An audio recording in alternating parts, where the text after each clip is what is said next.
গতকাল যখন দিবসের সর্বশেষ কর্মসূচি আলোচনা হয়, আলোচনার শেষ বক্তা ছিলেন মাননীয় আইনমন্ত্রী। তিনি তার বক্তব্যে আমাকে একটু হয়তো খেয়াল করেন নাই ভালো করে, আমার কথাটা আমার তাই মনে হয়েছে, ইন্টেনশনালি উনি বলেছেন এটা আমি মনে করি না। আমি যা বলেছি তিনি এর বাইরে গিয়ে একটু আমার সম্পর্কে বলে ফেলেছেন। গতকাল যে এজেন্ডাটা আমরা উত্থাপন করেছিলাম এটা ছিল মূলত গণভোট এবং গণভোটে সংস্কারের যে প্রস্তাব গিয়েছিল এর আলোকে যে পরিষদটা গঠন হওয়ার কথা সেই পরিষদের সভা আহ্বান সম্পর্কে, এটাই ছিল মূল নোটিশের বিষয়বস্তু। এক পর্যায়ে মাননীয় স্বরাষ্ট্রমন্ত্রী একটা প্রস্তাব এনেছেন। এই প্রস্তাবে আমার বক্তব্যে আমি রেসপন্স দিতে গিয়ে বলেছিলাম, যেহেতু আলোচনাটা হয়েছে সংস্কার পরিষদের উপর, যদি এইটাকে কেন্দ্র করে কোনো কমিটি, বিশেষ কমিটি গঠন হয় তাহলে আমরা ইতিবাচকভাবে সেটা ভেবে দেখব। এবং একই সাথে বলেছিলাম যে সেখানে সরকারি দল এবং বিরোধী দল থেকে সমান সংখ্যক সদস্য নিলে এটা অর্থবহ একটা কমিটি হিসাবে রূপ নেবে বলে আমরা বিশ্বাস করি। যেহেতু আমরা এখানে এসেছি সংকট নিরসনের জন্য, সংকট তৈরির জন্য নয়। এর উত্তরে তিনি তার কথা বলেছেন। আমার বক্তব্য যেহেতু আগে হয়ে গেছে, বিষয়টা আমি ক্লারিফাই করলাম। কিন্তু যেহেতু এটা জন আকাঙ্ক্ষার বিষয়, গণভোটের বিষয়, প্রায় 70% মানুষের রায়ের বিষয়, আমরা প্রত্যাশা করেছিলাম যে আপনার মাধ্যমে প্রতিকার পাব এবং সিদ্ধান্তের জন্য আমি আপনাকে আহ্বান জানিয়েছিলাম। কিন্তু কোনো সিদ্ধান্ত হলো কিনা আমি বুঝতে পারি নাই। এই বিষয়টা আপনার কাছ থেকে আমি স্পষ্ট জানতে চাই। ধন্যবাদ মাননীয় স্পিকার। মাননীয় বিরোধী দলের নেতা, কালকের প্রস্তাবটি ছিল একটি মুলতবি প্রস্তাব। এটি আমার অনুপস্থিতিতে গৃহীত হয়েছিল।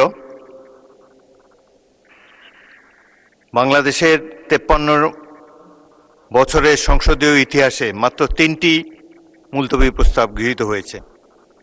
একটি জনাব আনোয়ার হোসেন মঞ্জুর, অপরটি ছিল গ্রেনেড হামলা সম্পর্কিত, আর একটি ছিল নূর ইসলাম মনির কোস্টগার্ড সম্পর্কিত। বছর পর বছর চলে যায়, কোনো মুলতবি প্রস্তাব গৃহীত হয় না সংসদে। তারপরেও প্রাণবন্ত আলোচনার জন্যে ডেপুটি স্পিকারের সভাপতিত্বে মুলতবি প্রস্তাবটি গ্রহণ করা হয়েছিল। এই আপনি জানেন যে যেই সমস্যার সমাধান আইন প্রণয়নের মাধ্যমেই কেবল করা যায়, সেটি নিয়ে মুলতবি প্রস্তাব হতে পারে না। তারপরে উদারভাবে বিরোধী দলকে কথা বলার সুযোগ দেবার জন্যে এটি গ্রহণ করা হয়েছে। আরও একটি আমি বলতে চাই, এই সম্পর্কিত আরও একটি মুলতবি প্রস্তাবের নোটিশ আজকে আমরা বিবেচনা করব। আপনাদের মধ্যে যদি কোনো কথা বলার বাকি থাকে, আমি বলেছিলাম যে বাকি কথা হলে আগামীকাল হবে, আজকেও আপনারা যদি প্রয়োজন হয় সেই নোটিশটি সম্পর্কে যখন আলাপ আলোচনা করব, আপনাদের আরও যদি বক্তব্য থাকে কথা বলার অবারিত সুযোগ আপনারা পাবেন। এটি একটি জাতীয় সমস্যা, যত গুরুত্বপূর্ণ বিষয় আছে আমরা আশা করি ট্রেজারি বেঞ্চ এবং বিরোধী দল মিলে খোলাখুলিভাবে কথাবার্তা বলে সংসদে প্রাণবন্ত আলোচনার মাধ্যমে আপনারা সিদ্ধান্ত নেবেন, সেই সুযোগ আপনাদের রয়েছে। এটি মহান হাউস অব দি পিপল, আপনারাই ডিসাইড করবেন রুলস অফ প্রসিডিওর অনুসারে আমরা যাতে পরিচালিত হতে পারি। তো আমি বলেন। প্রতিকার চেয়েছিলাম। এ বিষয়টা কোনো দলের সাথে সম্পর্কিত না। যে বিষয়টা নির্বাচনের আগে সরকারি দল বিরোধী দল সবাই একমত হয়েছিলাম, এর সপক্ষে কথাও বলেছি, ক্যাম্পেইন করেছি।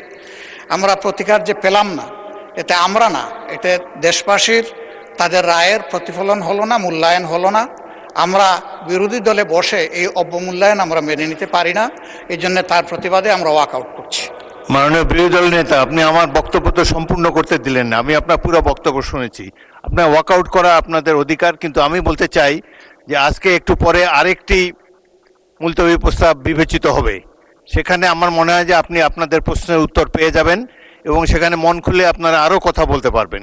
সুতরাং আমার অনুরোধ হলো আপনারা ওটা শোনেন, তারপরে যদি ওয়াকআউট করতে পারেন প্লিজ ফিল ফ্রি। তবে প্রস্তাবটির ভাগ্য কি নির্ধারণ হয় সেটি আপনি দেখার জন্য একটু অপেক্ষা করে দেখতে পারেন। বিরোধী দলের নেতাকে মাইক দেন। হ্যাঁ, ওই নোটিশটাও আমাদের নজরে আগে কিছুটা এসেছে এবং আমরা মনে করি যে মূল নোটিশকে চাপা দেওয়ার জন্য ওই নোটিশটা সামনে আনা হয়েছে। এই জন্য দুইটার প্রতিবাদেই আমরা এই সংসদ থেকে আপাতত মাননীয় বিরোধী দলের নেতা, ধন্যবাদ মাননীয় নোটিশই তো উত্থাপন হয়নি, আপনি কি করে বুঝলেন কোনটা চাপা দেওয়ার জন্য এটা করা হচ্ছে? আমি অনুরোধ করছি একটু ধৈর্য ধরে অপেক্ষা করেন, নোটিশের বিষয়বস্তু শুনেন, তারপরে আপনারা ফিল ফ্রি টু মাননীয় ওয়াক আউট, স্পিকার, নো আপনার প্রবলেম। অ্যাবসেন্সে এই হাউসে এই নোটিশটা পড়া হয়েছে, সংশ্লিষ্ট সদস্য এটা পড়েছেন, আমরা শুনেছি।